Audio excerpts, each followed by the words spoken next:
Assalamualaikum warahmatullahi wabarakatuh. Perkenalkan, nama saya Rima Dwi Agusti. Saya dari kelas 1D Prodi Tadris Bahasa Indonesia dengan NIM 2323290062. Baiklah, di sini saya akan menjelaskan materi tentang linguistik sebagai ilmu.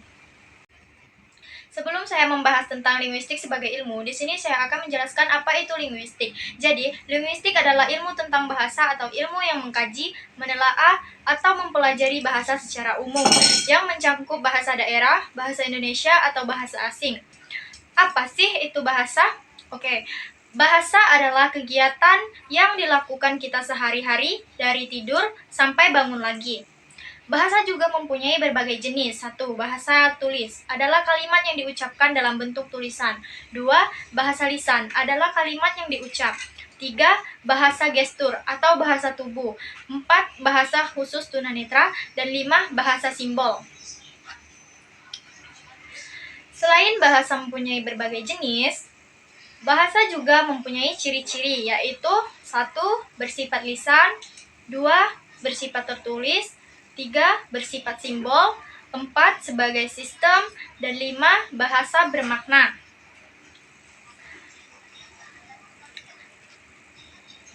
Dan bahasa juga mempunyai fungsi. Fungsi bahasa adalah alat untuk mengungkapkan pikiran atau perasaan manusia, dan sebagai pemberi informasi atau sebagai alat komunikasi.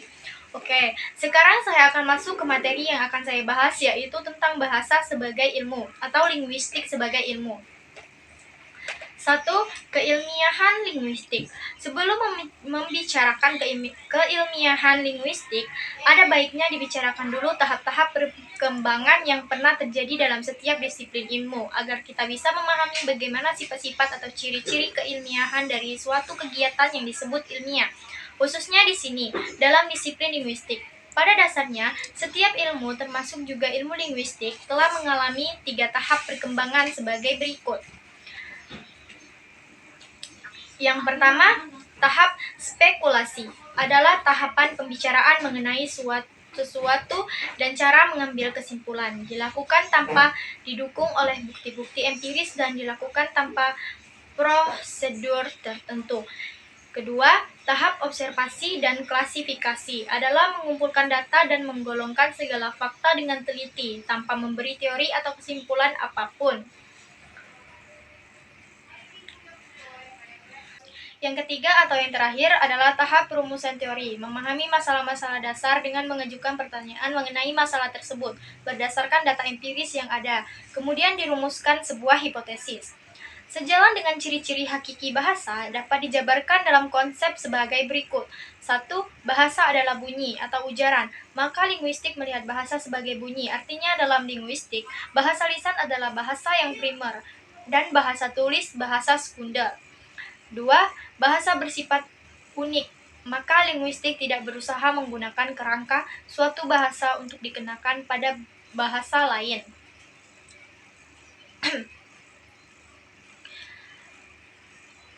Kesamaan-kesamaan sistem antara bahasa yang satu dengan bahasa yang lain. 3. Bahasa adalah suatu sistem, maka linguistik memandang bahasa sebagai kumpulan unsur yang satu dengan yang lainnya, mempunyai jaringan hubungan atau disebut pendekatan struktural. 4. Bahasa bersifat dinamis. Oleh karena itu, linguistik dapat mempelajari bahasa secara sinkronik dan diakronik. Sinkronik adalah melakukan telaah terhadap 2 bahasa atau lebih dalam waktu yang bersamaan. Diakronik adalah melakukan telaah terhadap 2 bahasa atau lebih pada waktu yang berbeda. 5. Pendekatan bahasa secara deskriptif dan tidak secara perspektif.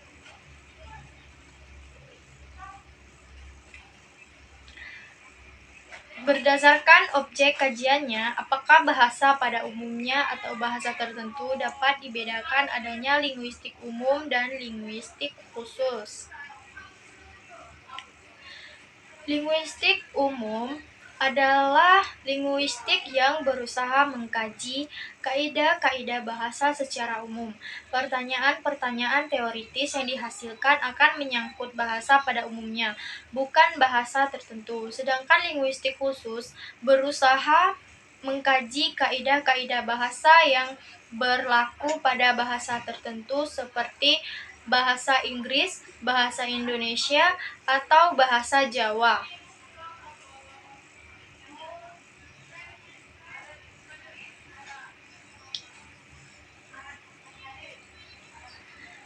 Berdasarkan objek kajiannya, apakah bahasa pada masa tertentu atau bahasa pada sepanjang masa dapat dibedakan adanya linguistik sinkronik dan linguistik diakronik. Seperti sudah disinggung sedikit di muka, linguistik sinkronik mengkaji bahasa pada masa yang terbatas, misalnya mengkaji bahasa Indonesia pada tahun 20-an, bahasa Jawa dewasa ini, atau juga bahasa Inggris pada zaman William Sankers. Studi linguistik sinkronik ini bisa disebut juga linguistik deskriptif, karena berupaya mendeskripsikan bahasa secara apa adanya pada suatu masa tertentu. Berdasarkan objek kajiannya, apakah struktur internal bahasa atau bahasa itu dalam hubungannya dengan faktor-faktor di luar bahasa dibedakan adanya linguistik mikro dan linguistik makro. Dalam kepustakaan lain disebut mikrolinguistik atau makrolinguistik. Mikrolinguistik mengkaji struktur internal bahasa tertentu atau struktur internal bahasa pada umumnya. Sedangkan makrolinguistik bahasa pada umumnya. Subdisiplin mikrolinguistik terbagi menjadi fonologi, morfologi, sintaksis, sematik, leksikologi, morfosintaksis, dan leksikosematik. Sedangkan makrolinguistik adalah menyelidiki bahasa dalam kaitannya dengan faktor-faktor di luar bahasa. Subdisiplin mikrolinguistik meliputi sosiolinguistik, psikolinguistik, etnolinguistik, stilistika, filologi, dialektologi, dan filsafat bahasa. Linguistik teoritis untuk menemukan kaidah-kaidah yang berlaku dalam objek kajiannya. Linguistik terapan untuk kepentingan memecahkan masalah.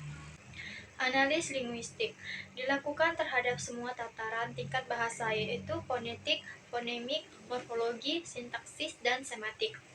Struktur sistem dan distribusi Ferdinand de Saussure dalam bukunya Cours de linguistique générale membedakan adanya dua jenis relasi dalam satuan bahasa, yaitu satu, relasi sintakmatis, hubungan yang terdapat antara satuan bahasa dalam kalimat yang konkret tertentu. Dua, relasi asosiatif, hubungan yang terdapat dalam bahasa namun tidak tampak dalam susunan suatu kalimat. Analisis bawahan langsung. Analisis bawahan langsung sering disebut juga sebagai analisis unsur langsung atau analisis bawahan terdekat. Inggrisnya immediate constituent analysis adalah suatu teknik dalam menganalisis unsur-unsur atau konstitusi-konstitusi yang membangun suatu satuan bahasa, entah satuan kata, satuan frase, satuan klausa, maupun satuan kalimat. Analisis rangkaian unsur dan analisis proses unsur. Analisis rangkaian unsur mengajarkan bahwa setiap satuan bahasa dibentuk dari unsur-unsur lain, misalnya satuan tertimbun, terjadi dari tertimbun. Analis proses unsur menganggap setiap satuan adalah merupakan hasil dari proses pembentukan. Jadi bentuk tertimbun adalah hasil dari proses prefikasi dengan dasar timbun. Manfaat linguistik bagi peneliti, kritikus, dan peminat sastra linguistik akan membantunya dalam memahami karya-karya sastra dengan lebih baik, sebab bahasa yang menjadi objek penelitian linguistik itu merupakan wadah pelarian karya sastra. Pengetahuan linguistik akan memberi tuntunan bagi penyusun buku teks dalam menyusun kalimat yang tepat, memilih kosakata yang sesuai dengan jenjang usia pembaca tersebut. Sekian itulah penjelasan dari saya ucapkan terima kasih. Wassalamualaikum warahmatullahi wabarakatuh.